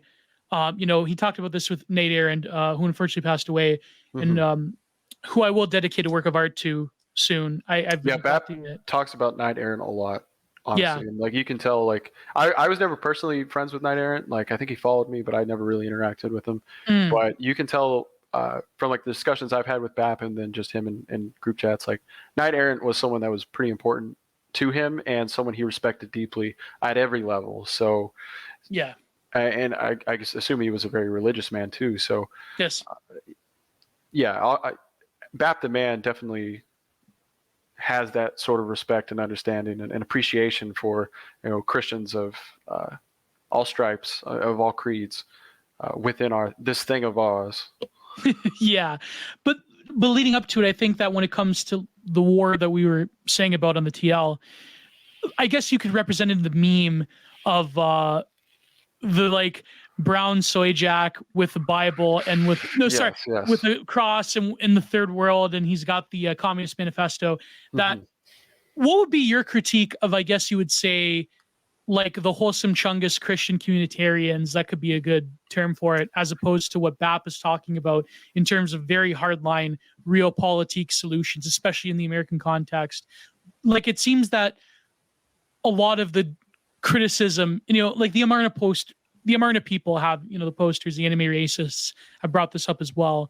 And you're definitely on the side of BAP, where the sort of like, even me as a Catholic, I would say the only way you could describe it is like wholesome Chungus communitarianism. Yeah, this like, universalist, like, for all Christian, everything's that's really the only ideal we can work towards. Millions must live. Yeah. Yeah, millions must live, right? Yeah, I think. My real criticism of that. I don't even know if that sort of belief system needs further criticism. It's sort of obviously, like, even as, like you said yourself, you're a Catholic, you can even see like this is the stupidest thing you've ever seen. But when it comes to like criticisms directed towards BAP in defense of Christianity, I would say that it's really easy to use Christianity as either a shield or a cudgel to attack his critiques. But if you look at Christianity as it exists on earth right now, right, these far right Christians are not the people in charge of these institutions. They're not the bishops. He's not the Pope. Like, I hate to say it, but and I'm not trying to be like But it's dismissive or like true though. I mean, I hate, like, under the current papacy. yeah, and like, Yeah. and I'm sure he's done like from a Christian perspective good things too. Like I don't Oh yeah, even I think the disparage him on those criticism of grounds. Francis is kind of like by the rad trads is kind of unhinged, but yeah, I Yeah, mean, as a whole, all I mean to say is that institutionally, Christianity, not the faith itself, or even if their interpretation of it is true and accurate to the word, but just as an institution, is a lot more sympathetic to our enemies than it is to us. And 100%. if you want to make an argument that Christianity is not just a faith and a belief structure, but also a political solution, then you should probably take a lot more efforts to seize those institutions than criticize a humble nudist poster like BAP. Right. You know, it's really easy to say like, oh, well, that's not true Christianity, and they're all lying, but they're the ones that have like real world or material world power. And whether or not it's built on like genuine faith and theology, and if this isn't just like, you know, a synagogue of Satan and Babylon or whatever you want to call it, that's using the skin of Christianity to advance political goals, is another debate. But that's what BAP is criticizing. It's this use of Christianity to advance Marxist theology. And because he's targeting Christianity, because that's what it calls itself, it draws criticism from people who consider themselves Christian and genuinely and earnestly believe in Christianity, who are right wing, who think he's attacking them. But that's really not the case. Yeah, and 100%. And I think that the problem is that it's kind of a blackpilling thought if you're an American, or rather if you're a Catholic in America who is based in right wing, the reality that who are you going to get in terms of like integralist America? Are you going to get Father, you know, the good Father Coughlin? Are you going to get Bishop Williamson? Are you going to get Fulton Sheehan? Or are you going to get James Martin? Exactly. And the same can be true of so many different Protestant denominations in America. I mean, that's sort of ubiquitous across denominations, is this sort of embrace of the liberal world order and the liberal belief system, almost over the faith itself. Now, I'm not enough of a theologian to pick apart where it fails, but just gut feeling, I can tell like that's not really what Christianity is about. And from what I've read and seen and heard from Christians that I'm politically aligned with, like they would agree, and they would probably have a lot more erudite statements to make on it. Yeah, but in terms of like the socialism thing, I know that the Baposphere has criticized like the Haas, you know, patriotic socialist people, like the whole MAGA communism thing. Like, what do you make of this sort of drive towards, like, I guess in the right you would say like the meme of like the third position, which I mean, I have sympathies towards anti-capitalist thinking, but I wonder from your position how tenable those things are in terms of economics and politics. I would say they're very untenable, and I think as it regards, I mean, socialism is such a broad topic with so many different strains of thought to what even the term itself means, and then what ideologies and sort of state economic systems truly represent it. But from what I see, at least in recent days, it really just seems like bog standard liberal Bernie bros who are unhappy with politics as it stands in the Democratic Party. Mm-hmm. They can't cope with the fact that Bernie failed, and their strain of democratic thought has been basically squashed completely. And now they're left homeless, right? They're trying to find somewhere where they belong, and they're trying to create new ideologies and, you know, memes like MAGA communism to find a home, but they refuse to sort of self-examine their own views and the problems within them that led them to their political failures. So they wear the skin of Make America Great Again, or they wear the skin of like homesteading and going back to localism, that sort of thing. But they absolutely refuse to actually examine their own political beliefs because they are deeply attached to them. They think that's what makes them unique. That's what makes them different. And that's what makes them right. But the beliefs are really fundamentally childish. Now, when it comes to like economics, like a more abstract discussion on socialism, social safety nets, the role Yes. between capital and the state and how it relates to the Volk or the nation, it's an interesting debate. And I generally ascribe more to the sort of corporatist idea, the integration between state and capital, not so much so that it's nationalized, but to the degree that capital isn't given a free rein to act as it pleases and Right. act in a way that it solely exists for profit maximization, but it can also exist in a way that benefits the. I think that's generally where I would fall, but it's really not a topic that I spend too much time thinking about, because the establishment of a system like that is so far away from where we are right now. Oh, yes. Like Yes. we're purely in the rhetorical stage, and there is some value in like discussing those ideas to create a rhetorical product to give to the people through propaganda, but not really. Like it really only vague terms like we'll take care of each other. You know, if we're elected, like you never have to worry about medical bills, that kind of thing, but not really like an intricate system to be planned out yet. I mean, hopefully we get to that point. I believe we will, but when that happens, hopefully better minds than my own, or people who have at least focused on it a lot more than I have, are in charge of that. Right. I mean, I know you've tweeted about it. Like even sort of like the interest projects or the vanity project politics of certain factors of the political right, or even these like Bernie bro, like patriotic socialist people, like the walkable cities thing, sustainability, like all of those things. Okay, yes, they can be good in the abstract, but the reality is, and choose my words here. Mm-hmm. The reality is that the demographic situation in America will not allow for these things. Even like universal health care is kind of like 100%. And like, to me, yeah, that's like the crux of the issue, like where you stand on that, whether or not you accept it, and whatever you think the solution to that may be. If you can't even accept that that's an issue, you have no place in right-wing thought at all, because it's, to me, the most pressing issue. And whatever sort of niche politics you want to derive after that is one thing. You can sort of style yourself as, you know, a transit enthusiast like Alex Forrest has, or you can, you know, pick whatever vanity project you like. But if you can't at least accept that that is the most critical issue facing us as a society, as a civilization, it's really just masturbation.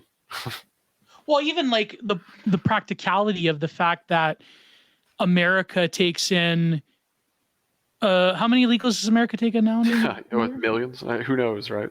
Like maybe 1 million a year under Joe Biden. Yeah, it's the fact that you have the system, the sort of the way that even just healthcare is structured in America, the way that you have the sort of structuring of it, given the demographic situation.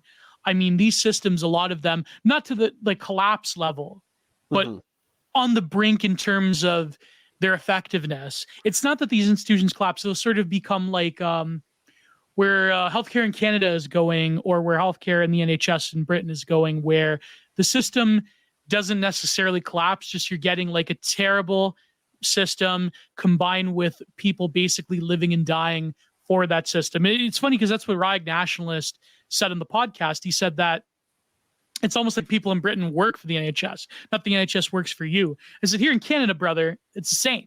Like, I think about 60% of Ontario's GDP is going to go to healthcare the next 10 years, 60% of one institution, right? So in America, I think the myth that we're given in Canada, because it's part of this like wholesome Chungus left-wing nationalism in Canada, where it's like, we're not America.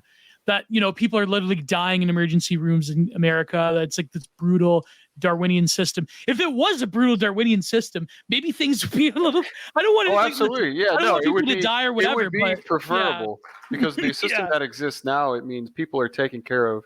People that have not paid into the system are taken care of, and the people that have built and support the system gets up are, their health care. yeah, they get subpar healthcare if they get any healthcare. Like those are the people that are being denied access to medical care. It's not the people that walk into an emergency room with a wound. Yeah. It's the people that have, stage 3 breast cancer and have spent their entire life paying taxes and being good citizens. They're the ones that get snubbed and get totally ruined and get taken for a ride by insurance companies and by medical institutions. So you get a, incredible, like an I get frustrated with it because it's so sick. It makes you want a Fed post, Yeah, actually. it's like the people that pay for it all get none of it, and the people that make the Don't. system worse get all of its benefits at the expense of the people that pay for it. Well, same in And Canada, but it's even worse in Canada because we sure, import. I'm Yeah, sure if you know what anyone I mean. listening gets the point you're making. I certainly Yeah, do. with a Justin And regime. Yes. yeah. And this is the issue, right? Like it's not that it's so bad that it's going to cause a collapse tomorrow. No, we're Maybe gonna at a live in certain sort point, of. six Yeah. generations from now, it gets that bad, but we're not there anywhere near that yet. But it just makes any system incapable of working properly. Yes, exactly. I don't know if you have to buy Gulf War One surplus MREs this far, but maybe a few generations. Yeah, and it goes to your critique of collapsitarianism, where I think that I don't know if I should mention, and it's very controversial, but speaking of Carlsbad, me and Carlsbad, we grew to prominence during the Thermidor magazine days, if you recall, Mm-hmm. and we had a term around the office, the online office, the group chat, where we called it Doomsday optimism, where if society collapses, we'll get our like Chud Jack Imperium, and things will be amazing. We'll get Caesar Augustus at the end of it, and it'll work out for the benefit because all the soy jacks in the cities, they will starve. Right. And, it'll be the galactic Chud Jack Imperium. Baron Trump will actually lead the Imperium and it will be amazing. He will become Caesar Augustus Trump. So, Yeah, I don't it's know. it's Yeah. historically. I mean, that's a great term for it. Doomsday optimism. Yeah. Again, it's really just fantasy, and historically has no precedent. Like if you look at Rome, right? Like the Western Right. Empire fell. You had all these crises and things just got progressively worse. There were periods of resurgence, but even like extremely historically great men like Yes. Justinian and then like Theodosius and so many others, they Mhm. were incapable of ever exceeding the boundaries that Rome once held. They were only ever able to reclaim certain parts of the empire at different times. And that's sort of the inevitable fate of empires. Like, and I don't think it's necessarily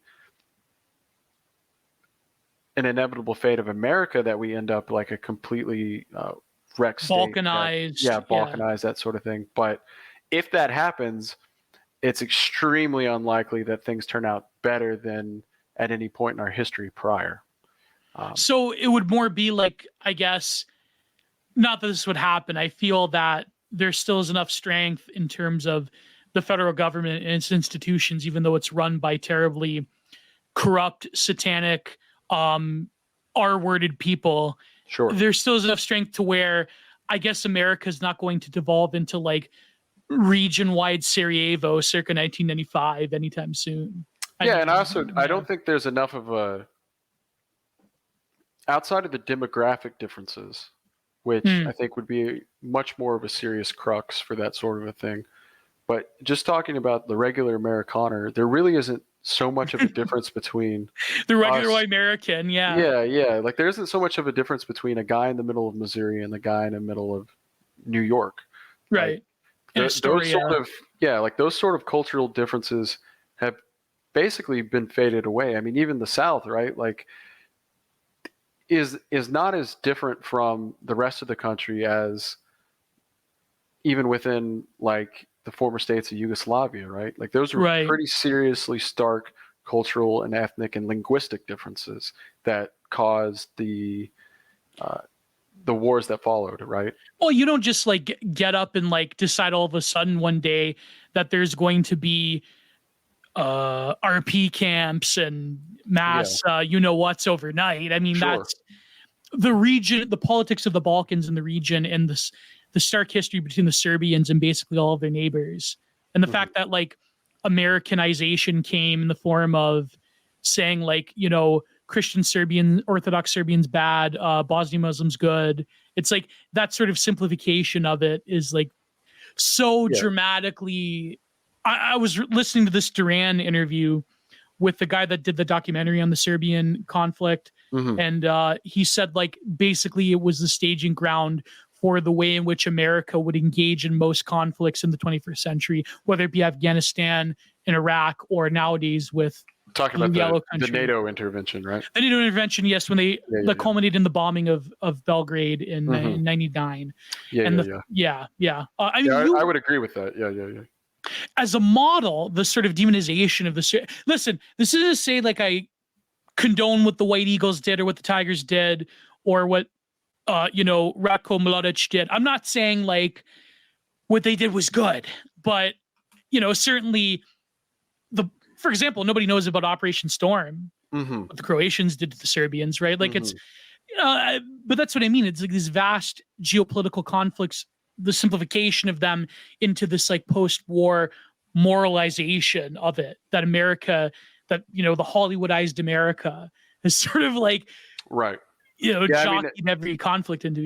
The American state would love to simplify everything into World War II as it's depicted in World War II movies. But of course, that's not how World War II actually turned out, and it's not how the other wars of course. So, but people are stupid enough to buy it and believe it and argue for it, and that just really results in the American government giving free rein to exterminate people with legitimate grievances. Yeah, I mean, it's sort of a revelatory, great contradiction within like the state ideology. It's that everyone we've ever fought and everyone we're currently opposed to Hitler himself is a uniquely bad and evil individual, right? And any discussion of him in anything other than a shocked gasp is verboten. But I was talking about this in my solo episode, what I call wholesome Chungus nationalism. It was inspired by a Rabbit thread where he talks about the difference between us Italians in North America as opposed to, for example, the Irish, who largely are in like urban centers in the North, who actually voted for lifelong Democrats. The labor union thing comes into it, but also, I mean, the whole obnoxious. It was in response to the Dropkick Murphy speech in the middle of the concert. Oh yes. Like, oh yeah, Trump is like, he's dividing us, but I talked about, and Rabbit hit the nail on the head. My notion of wholesome Chungus nationalism being that the regime selectively gives you nationalist sentiments if it's against an enemy of the regime. So, for example, the Irish, when the Queen died, it's like, the Irish now, they're granted this license to have this like, left-wing romanticist nationalism. And in America, they certainly expressed in sort of the diaspora, who is very much detached from what the Irish are in Ireland. They're given this sort of like left-wing labor unionism crap that doesn't exist anymore. But then Rabbit said, for example, when you look at Italians like us, like, in North America, it's like we have more of a connection not only to as a diaspora, we have more of a connection to Italians in Italy, but also, I mean, let's face it, the casual racism of the American Italian, translated into them voting for Trump. Yeah, like the last thing you can make fun of, right? Yeah, exactly. What's interesting, just in regards to like Irish nationalism is it'll be fully throated and endorsed by the state so long as it's critical of white Anglo-Saxon Protestants and the evils of the British Empire. Yeah. But the second that any sort of an Irish nationalist says, why are there black people in Dublin? That's going to be immediately verboten. So it's you're given nationalism for whatever select nationalities are sort of the darling of the moment, so long as it's in total compliance with everything else that the globalist ideology wants from you, up to including stripping you of your own nation. Well, I think what a good foray into the question of, I wanted to get your geopolitical take on the current situation in Russia and sort of like what I would say this past week, the blackpilling turn with even pro-Russian voices. But before we get into that, where do you stand on, I guess, what has been colloquially termed, and I guess this goes into like the counterpoint to wholesome Chungus nationalism supported by the regime. What's your thinking on, I guess, what's been colloquially termed like right-wing third worldism, whether it's like supporting, I know Scott Greer has come down very hard in this. I know that even myself, I have some of these inklings, I hate to admit, but where do you find like sort of the praise of these like, quote unquote based world regimes, whether it be in Tehran or in the Kremlin or elsewhere? Like, what do you think in terms of right-wing thought around these regimes, and if they're tenable in terms of like being a North American online right-winger, Well, I think, for one, I would like to differentiate Russia from that category. Yes. Yeah. You could say second world nationalism, but Yeah. I don't think it really fits with the general expression of third world nationalism as it's depicted online. And as it's depicted online, I'm pretty starchly against it. Like, I'm really not interested in the struggles of, XYZ based whoever. I'm interested in my own struggles, and then to a certain extent the struggles of different European peoples, but primarily my own as an American and like our history. Right. And I think a lot of times that sort of vicarious nationalism is used because it's verboten to identify as an American with your own interests almost. So like, the Iranian has to do it for me, in other words. Yeah, exactly, right? Like absolutely, right? And it's not that I even have necessary problems with the nations that get championed by these sort of third world nationalists. Like, I've got really no problem with Iran personally. No. Persia's cool historically. Khomeini, I think, in my opinion, was one of the visionary political leaders of the 20th century. He was certainly effective, right? And I think I have a genuine admiration for any sort of big, effective political leader, even people that are pretty strongly ideologically opposed to me. Like, to a certain degree, I can respect Lenin, Stalin, Mao, even though ideologically, I'm completely opposed to them. But just in terms of the historical impact they've had as an appreciator of history, like, you sort of have to admire them. That doesn't mean I agree with them or I think that their strategies ideologically are effective, their political beliefs, but I do think sometimes there are lessons to be learned from them in terms of their pursuit of power. And other times there's lessons to not take from. Like, again, they had a demographic that they radicalized and they used their effect. And it's not the demographic that I'm trying to radicalize. So they can be looked at for historical lessons, but you also have to keep that in mind. Like, they were working under different circumstances, targeting a different group of people with their propaganda. Right. And a lot of times that group of people is opposed to our own.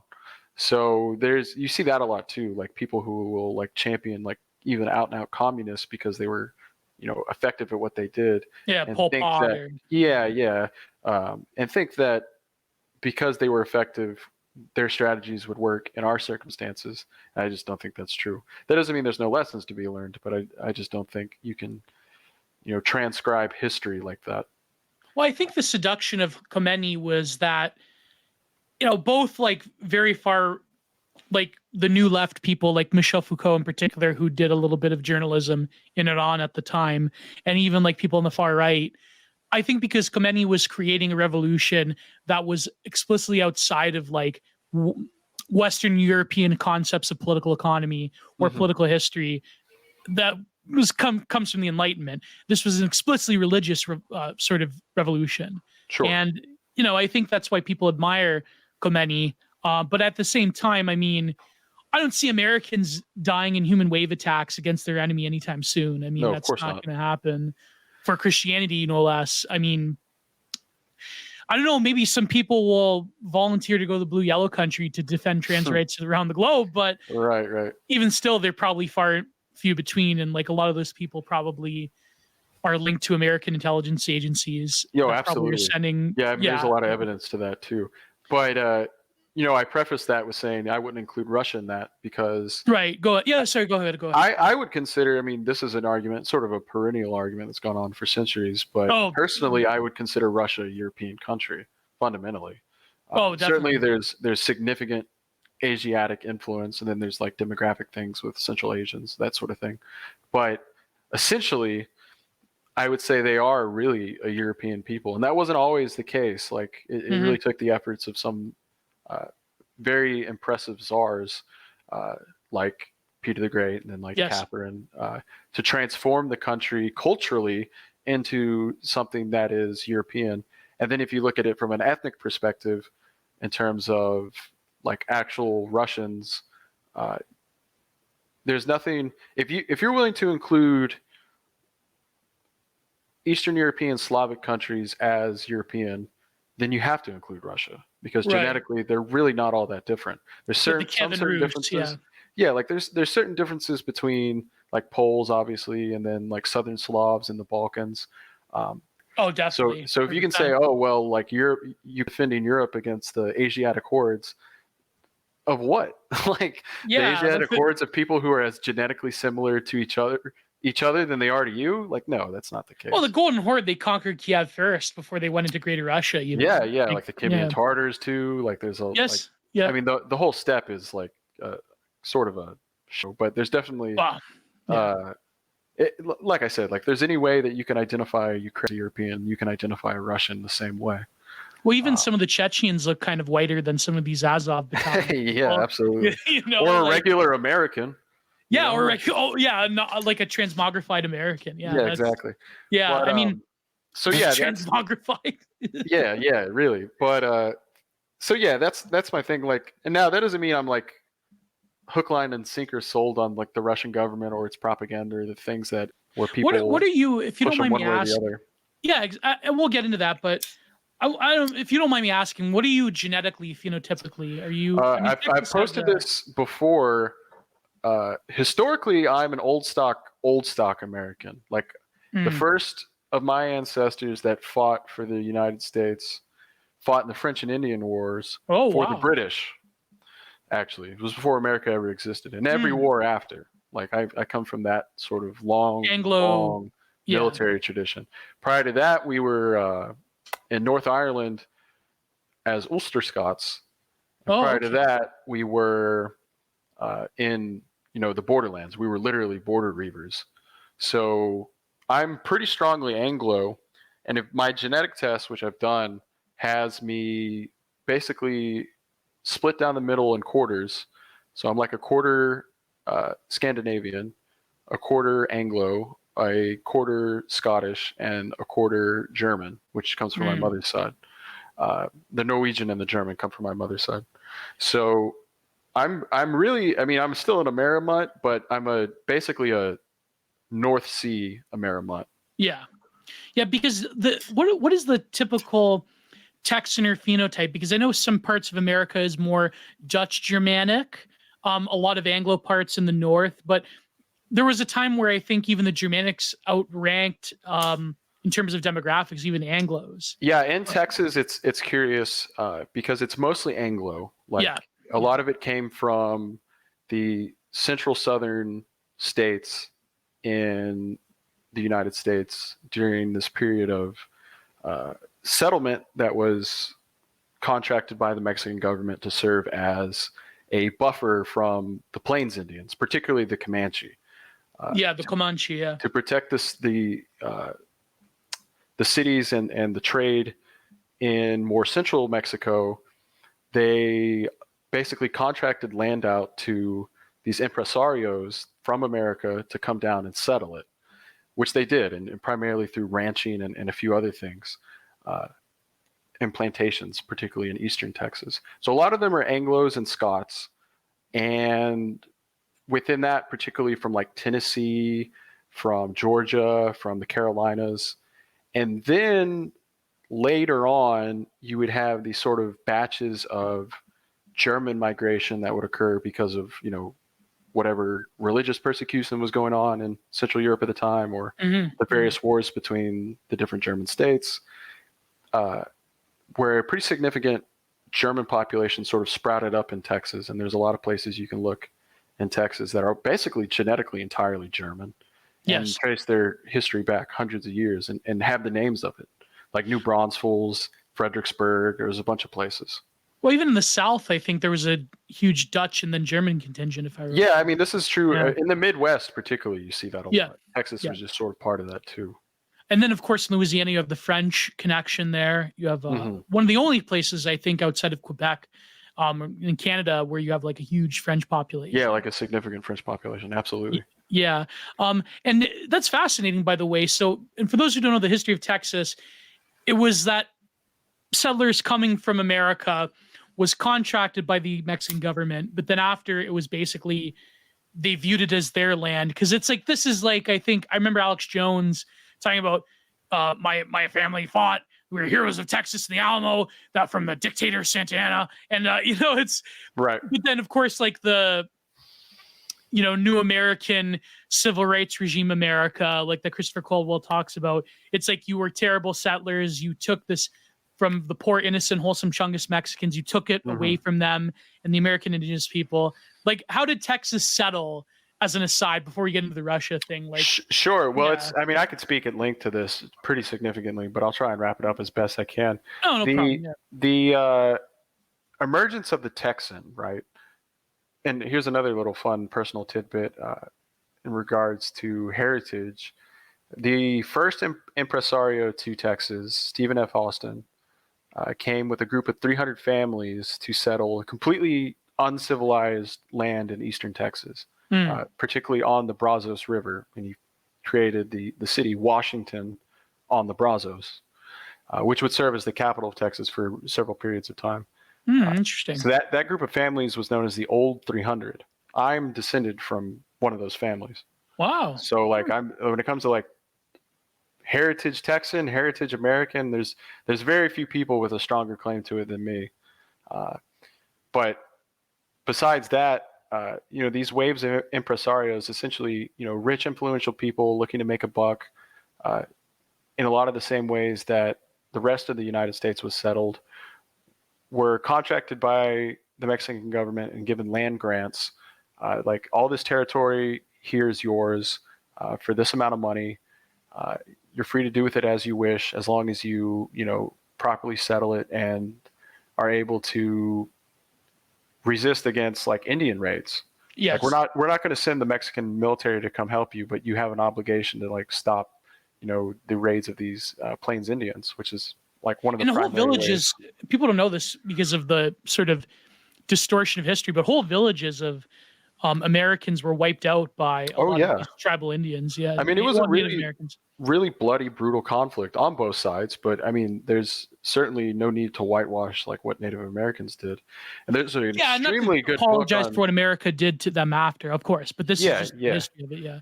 Absolutely. And there's a really, really, really good book on the Comanche, which were like the primary tribe of Indians that were causing problems in Texas. It's called Empire of the Summer Moon. And it really goes into all of this. And they were incredibly brutal warriors to an extent that I respect them, significantly. They were step warrior people. Yeah. But yeah, so these were the tribes that Mexico wanted defense against.